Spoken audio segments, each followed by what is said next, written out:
Hello and welcome to the Flourishing Center podcast. I'm Emiliya Zhivotovskaya, your host and founder of the Flourishing Center. We are training the change agents of the world and equipping them with research-based tools for healthy, happy, and successful living. And we're so grateful that you're here. This is your Flourishing Friday, where every Friday we bring you a positive psychology-based life hack that will help you to thrive. We look at real-life application of positive psychology while giving you different strategies, tips, and steps to put the science into practice. Thanks for listening, and let's dive in.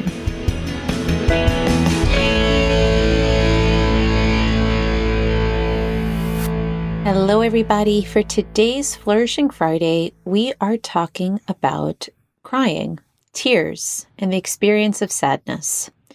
Something I've noticed in my work as a coach and a speaker and teacher is that for many adults, they feel uncomfortable crying. I can't tell you how many times a client has started to cry in a coaching session, and then first thing that comes out of their mouth is, "I'm sorry." They're apologizing for getting emotional.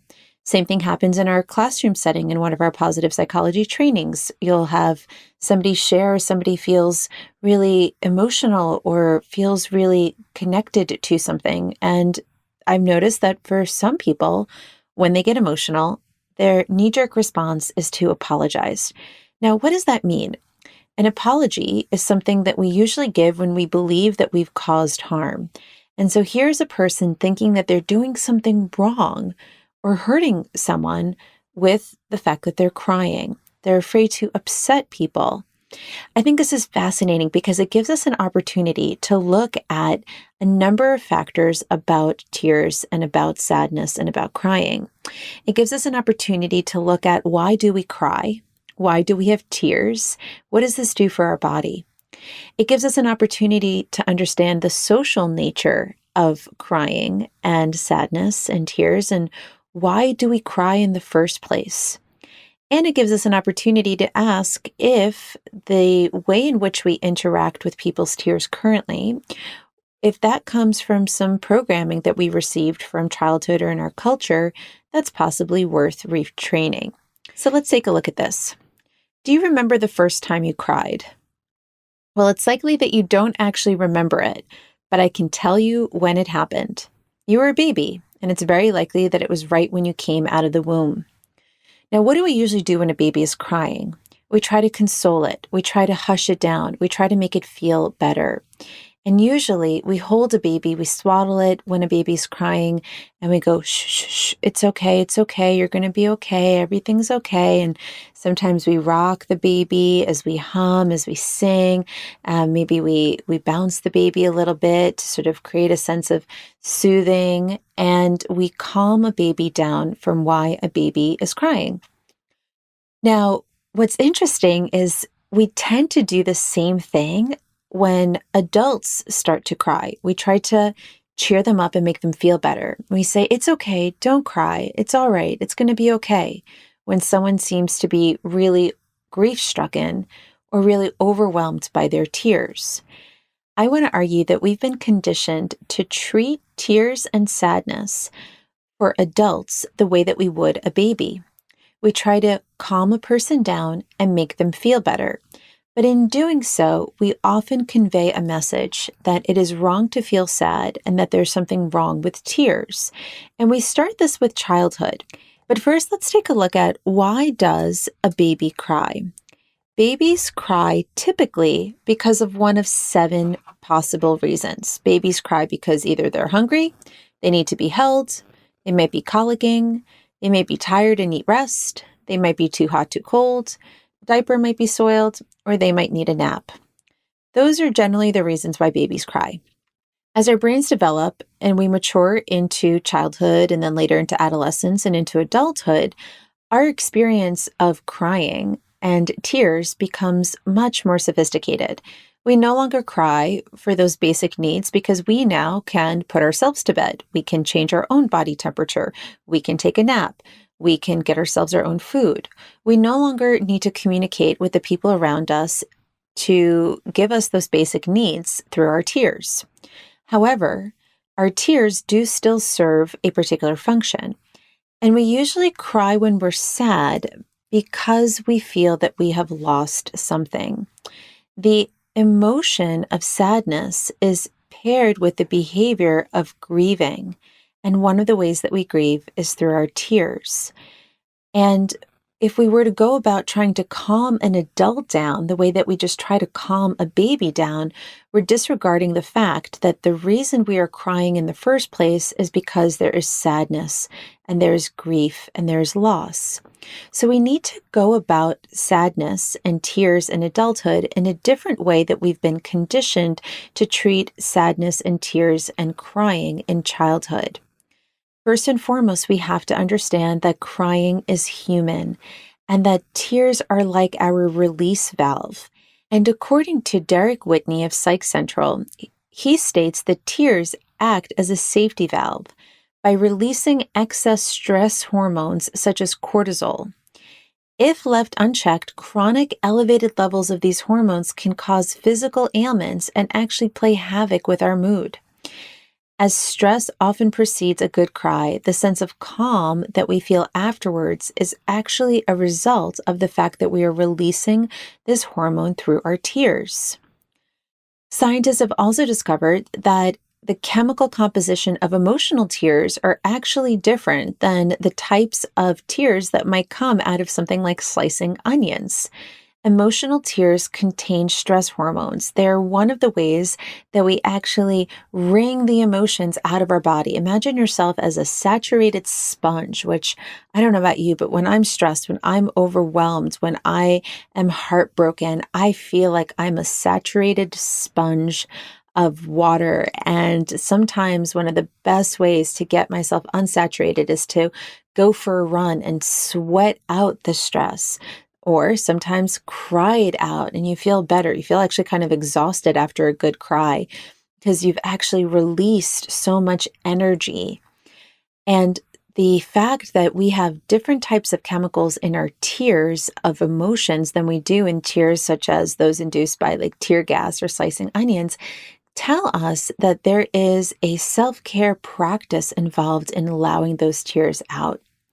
They found hormones such as adrenocorticotropic hormones, such as prolactin, and the painkiller leucine enkephalin, endocorticotropic hormone, and prolactin levels tend to rise with stress.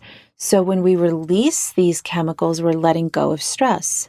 They've also found that manganese is released more with emotional tears, and manganese is something that helps us regulate our mood. Research shows that chronically depressed people have high levels of manganese in their system.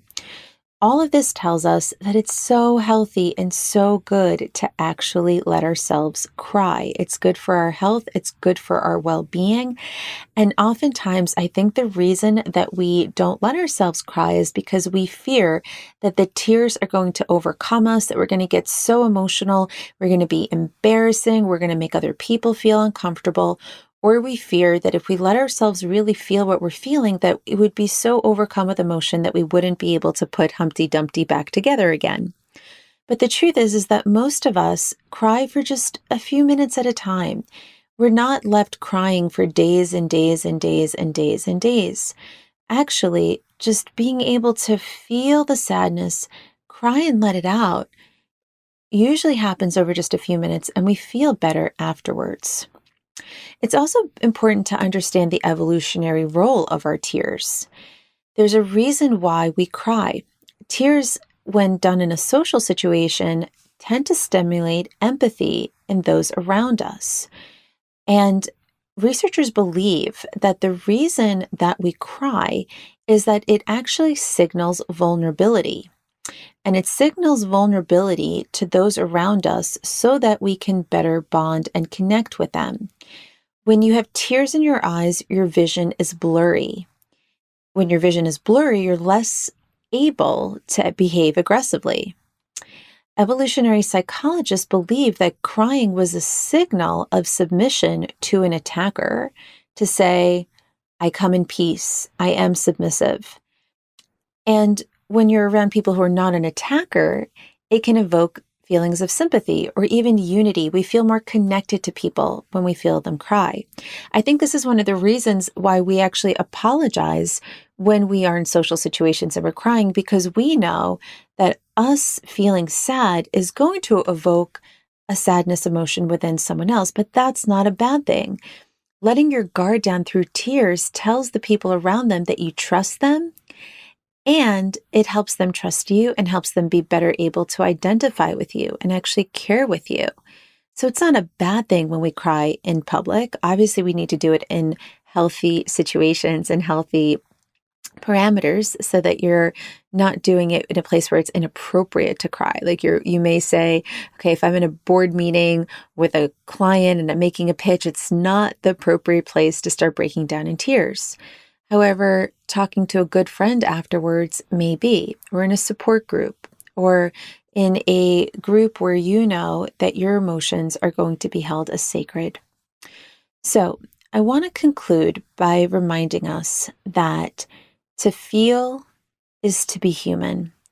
To feel the emotions that we have and to be able to regulate them is one of the things that makes us the most unique animals in the animal kingdom. Other mammals feel emotions, but we are the only ones who can choose our emotional response. In doing so, many of us swallow our tears. We hold them in. And emotions can sometimes be described as emotion, energy in motion. When we don't emote our emotions, the energy has to go somewhere. Energy that does not move becomes stagnant. It becomes stuck. And so we hold it in our body.